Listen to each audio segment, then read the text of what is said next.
Joel Rosenberg has done it again. His newest political thriller, The Kremlin Conspiracy, feels ripped from tomorrow's headlines. With an American president distracted by North Korea and Iran, a czar is rising in Russia with a brazen plan that threatens NATO and could draw the U.S. into nuclear war.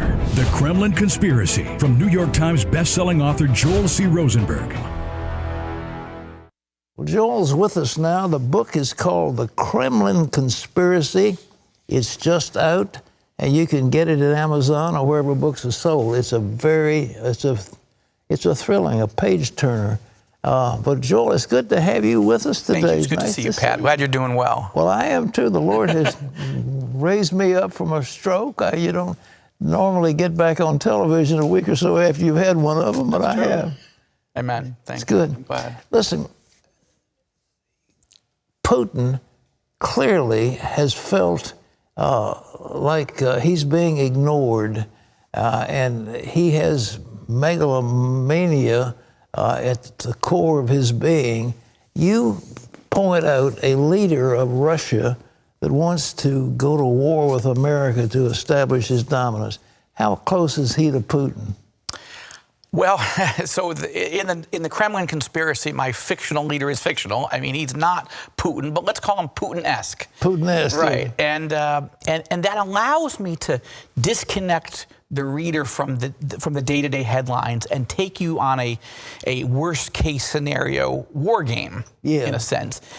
Without getting tripped up on, do I like Putin? Do I not like him? Is he complicit with American? With it, you know, all these issues. Set those aside for a moment and just go on this high-speed race. That being said, I've got two objectives. Yeah. One is to keep you up all night so that at 5:30 in the morning, people are cursing me on Twitter because they've been reading all night, right? I write these short chapters that are they're like Pringles. You can't eat just one. You know, you're supposed to read all night. So that's the first objective. All right. But the second objective is to make people say, is this possible? Mm-hmm. We pray it never comes true. But look, Pat, as you know, Vladimir Putin poses an existential threat to the United States. Radical Islam does not. Putin is more dangerous to us and our allies than radical Islam. And that's saying something. The reason is that he has a nuclear arsenal and they don't. That's right. That's right. What Prime Minister Netanyahu has been meeting with President Trump about is to make sure that that Iran never gets nuclear weapons. Yeah. Putin already has ballistic missiles and 7,000 nuclear warheads. Now, about 2,500 of those are active, but the rest are sitting there in an arsenal ready to go if he needs them. The challenge is that much of American leadership and the American people have been focused on Iran, North Korea, ISIS, Al-Qaeda, and these are serious threats. But Putin as a threat is rising. He's invaded the country of Georgia, and he occupies 20% of the country still. He invaded southern Ukraine, Crimea, and he annexed it, made it part of Russia. He invaded eastern Ukraine, the Donbass region, and he controls it today. He sent military forces into Syria to help Bashar al-Assad and the Iranians slaughter hundreds of thousands of people and create a foothold for Moscow in the Middle East for the first time in a generation or several generations. He is invading one country after another. And, you know, the old saying, if you give a mouse a cookie, they'll want a glass of milk. Putin has eaten the whole bag of Oreos, now he just grabbed the dairy farm, and nobody is stopping him. Well, you know, he just announced that they have something that is 20 times faster than the speed of sound, that they can invade and defeat any the missile defense that NATO can raise against them. This is amazing. And do you think he's blowing smoke, or do you think he's got the real stuff? I don't know if he has these weapons. We'll find out in time. But this speech that he gave last Thursday is the most aggressive speech that Putin has given in 17 years at the height of the Kremlin. He has, in fact, he showed video of animated simulations of Russian nuclear missiles heading for Florida. That's pretty provocative. And he said, the world is not listening to me. Listen to me. I'm not bluffing. 6,000 miles at 20 times the speed of sound. That's frightening. It is, because he's talking about a first strike. Now, in the novel, The Kremlin Conspiracy, back to fiction for a moment. My Russian leader has a plan. And the plot is to do a lightning fast attack on 3 NATO allies, the Baltic states, Estonia, Latvia, Lithuania. They're small countries. Most Americans don't know where they are. But the theory of the Russian leader is if I attack those with 100,000 Russian troops, this is a small set of countries, I could grab those in 96 hours. Now you say, well, why would someone do that? These are NATO members since 2004. That means that they are protected by Article 5, the Mutual Defense Pact, that if one country's attacked, everybody comes to their defense. So why would a Russian leader do that? And the theory in the Kremlin conspiracy, the gamble, is that the Russian leader decides, nobody's going to stop me. I grab those countries. Is the United States and NATO really going to go to war, maybe nuclear war with Moscow, to take back 3 countries that most Americans don't know about? That's a gamble. And my fear is that not only is that being thought of in real life in Moscow, but right today, as you and I are speaking, the foreign ministers of the 3 Baltic states, it turns out, are in Washington. The headline out of Washington this morning is Baltic leaders warn the U.S. not to underestimate Russia threat. You and I talk about these novels that I write as being ripped from tomorrow's headlines. I think that's what your trailer said. This is ripped from this morning's headlines. So there's a summit on April 3rd. President Trump will be meeting with the presidents of all 3 Baltic states. We have fewer than 5,000 NATO forces, and very few of those are American, in the Baltic states right now, which means that there is not a high enough speed bump of deterrence to stop a Russian temptation that Putin might have. Because if he attacked NATO and NATO did nothing to stop him, that's the end of NATO. There is no NATO if you don't defend Article 5, which means that while our attention's on North Korea and Iran, he could collapse the Western alliance in 96 hours. That's the premise of the novel. And with every passing day, I fear that fiction might be trending towards fact. Well, we did nothing when he took Crimea. We've done, Putin, our previous president did nothing. He took the Crimea. He just took it. Well, and with respect to President George W. Bush, who did so much good on so many fronts, it was right during the Olympics in 2008, at the end of his term, where Putin grabbed Georgia, 20% of it.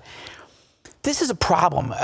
Each president has, along the way, and of course Hillary Clinton with the famous reset, which was not even spelled correctly, has misjudged Vladimir Putin.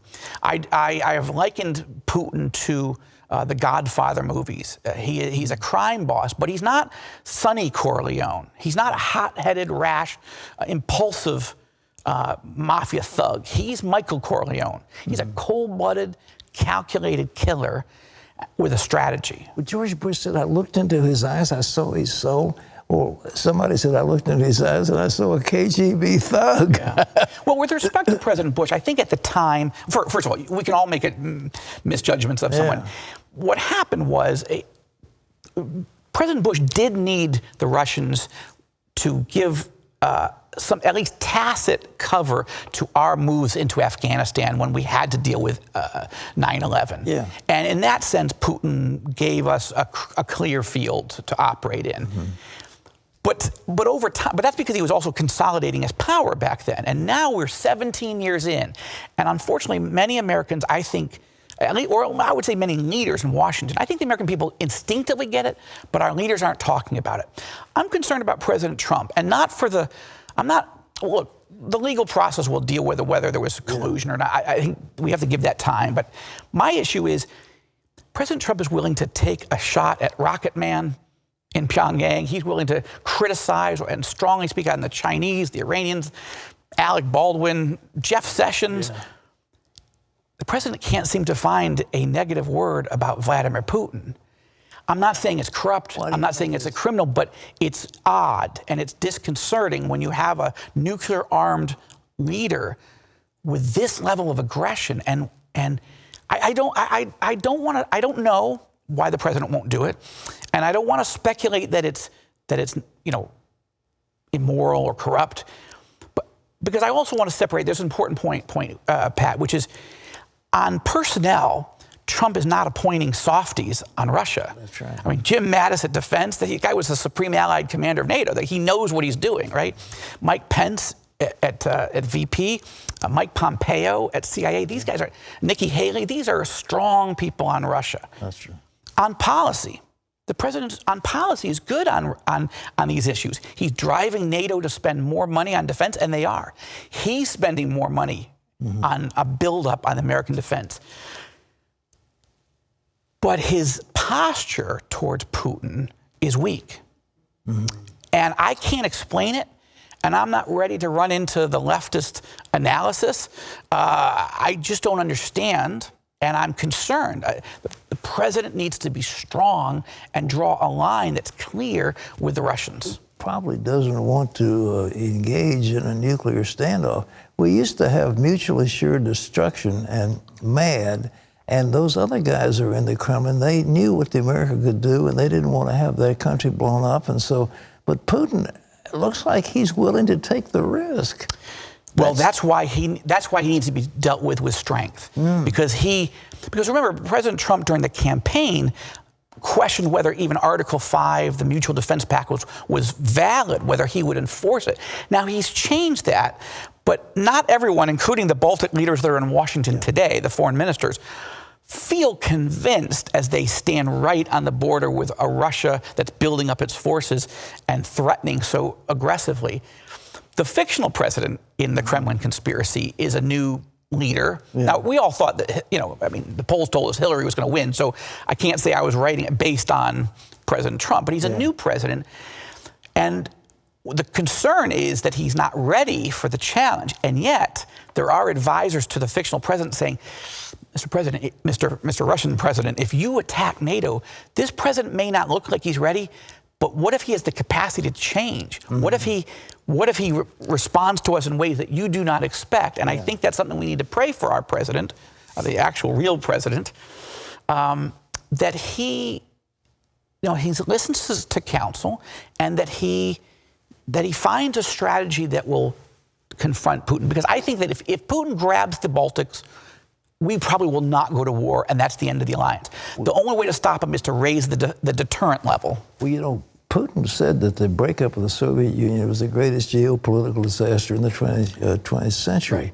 And so he wants it all back. Yes, he does. And he is smarting under the fact that Russia is being put into second-class status. That's right. And it really isn't. I mean, people have ignored Russia. They don't take it. You're concerned about Iran and Korea and all these places. It's exactly. It's a temptation right now. But there's nobody in NATO. They're not spending any money. Germany doesn't have any armed forces to speak of. Sweden doesn't have any much.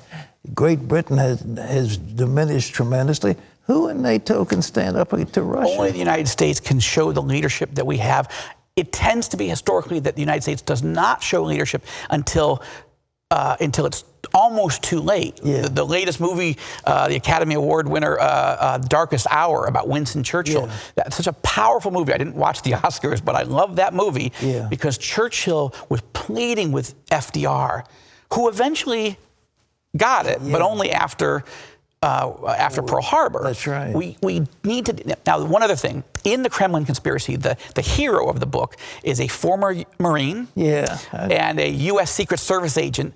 He's had some tragedies in his own personal life, so he's out of the Secret Service, but he finds himself in Moscow as the conspiracy in Russia begins to unfold. He's at the vortex of the conspiracy, and he has to work with a mole deep inside the Russian leadership to figure out, is there one way, as slim a chance as it may be, to stop this war before all hell breaks loose. It is a thriller. I just pray that it stays fiction. Well, let's hope it's fiction, but I'm afraid Putin has taken over the media. He's taken over the business.